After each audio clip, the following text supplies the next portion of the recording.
It was so cool watching them do this. They got the fun job. Look, he's literally blowtorching the windows out of their casing. So fun. Honestly, I do wish we could have done this ourselves. But we have like 30 windows in this house. They're all original and it would have taken us forever.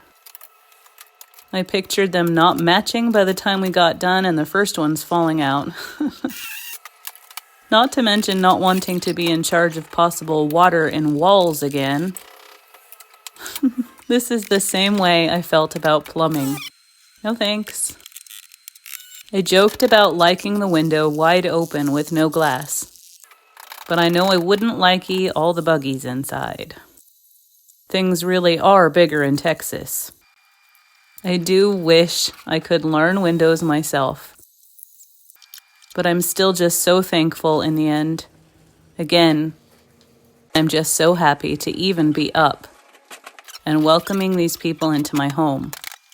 When I really wasn't well, I would have had my husband stay home from work and host them until they were done. Now I can do it myself. Praise the Lord.